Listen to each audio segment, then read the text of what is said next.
पाटनागढ़ समस्त बासिंदा को मोर नमस्कार। पाटनागढ़ एबे राजनैतिक हब कहले अत्युक्ति हेब नहीं। एठी लोकसभा सांसद, राज्यसभा सांसद, डेप्यूटी चीफ मिनिस्टर, विरोधी दलर जोटा आपणकर डिस्ट्रिक्ट प्रेसिडेंट आमर पाटनागढ़ बीजेडी कांग्रेस मध्य कन्वेनर माने सेटा भी मुख्य ता बाहर एनएससी रे पाटनागढ़ एनएससी रे फुल फ्लेज 15 रु 15 वार्ड मेंबर देइकरी काउंसिल हेछि।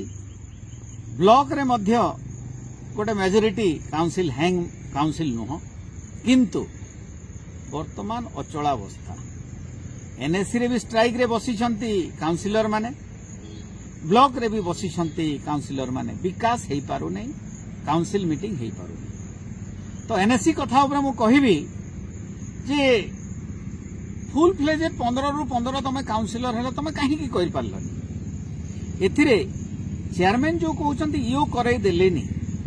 जदि 2022 रे तमे प्रथम वर्ष रे 4टा कल 8टा करिवा कथा 4टा काई कल 2023 रे मात्र गोटिए कल आउ 7टा काई कल 2024 रे गोटिए कल आउ 7टा काई कल एबे 2025 आसिलानी गोटे करिछ सेटा भी अप्रूव हे।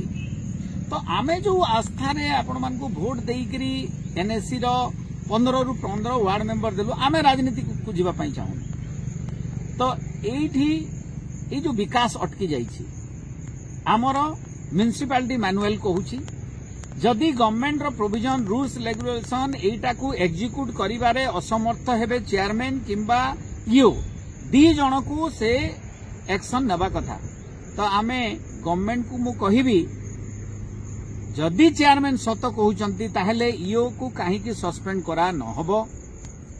जदि चेयरमैन भूल कहउचंती ईओ चाहुचंती काउंसिल मीटिंग हो आउ चेयरमैन चाहू नांती ताहले चेयरमैन को काहे की सस्पेंड करा न हबो। ब्लॉक रे जो बसी छंती काहे की तार समाधान हेई पारुनी। ठीक एई समय रे भुवनेश्वर म्युनिसिपालिटी कॉर्पोरेशन रे जो अभावनीय घटना घटिला एंती कोन कहिथिबे से ओएस ऑफिसर जोटा एते राग मनिष भितरे एते राग केंती जन्मिला आउ 5-6 जन अमानुषिक हिसाब रे तांको बाडेले। जदि से बाडेले सेमानकु तो जेल दंड हैला एबे कहार ना गोटे धरुचंती तांको भी जेल करिबा पई गोटे जरूरी पडुछि। से जहा हो जेल पेल जो गुडा को हैला जणे कर को नेइकरी ओएस ऑफिसर गुडा को एडे दायित्वपूर्ण ऑफिसर गुडा को कलम छाड़ स्ट्राइक एगुडा करिवाटा सेमाने भी कोन राजनीति करूचंती। एई जो ओडिसा रे जदि करप्शन किछि होउछि आ राजनेता माननकु आमे दोष देवा पूर्वरु जानिबा कथा जे ओएस ऑफिसर माने ही प्रथमे राजनेता माननकु खड़ी छुआंती केमती करप्शन करा जाय तांको घरे पहुंचे जे माने पीसी पैसाटा करप्शन रो पैसा से माने सिखै दियंती एमती करबा सेमती करबा सेमती करबो। तो मु मोहन सरकार को अनुरोध करिबी जे ओएस ऑफिसर माननकु स्ट्रिक्टली डील करंतु। जदि जीए स्ट्राइक रे बसिला कलम छाड़ कला तांको निहाती डिसिप्लिनरी एक्शन नियंतु नहेले सरकार आपण चलै परिबे नाही। आपण को ब्लैकमेल करा जाउची।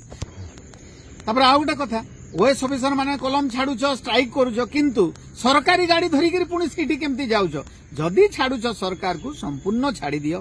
तमे कह जे आमे ओएस ऑफिसर माने आपण मानकर तो कहार माने स्वच्छल समस्ते स्वच्छल आपण नोटिस गोटे देई दउ नांती। जदि हमर कथा न सुनिबे आमे समस्ते रिजाइन करिवु बोलिकरी खाली ब्लैकमेल न करिकरी मु कहिबी जदि आपण माने कंफर्टेबल नहंती ओएस ऑफिसर माने रिजाइन करंतु। आ एई आपण स्ट्राइक कला भितरे कोनसी गवर्नमेंट गाड़ी फाड़ी घर द्वार व्यवहार करंतु नहीं। घर माने भी छाड़ी दियंतु जदि गवर्नमेंट घर रहउचंती तापरे जेकिना हमें देखिबी जे आपण ठीक।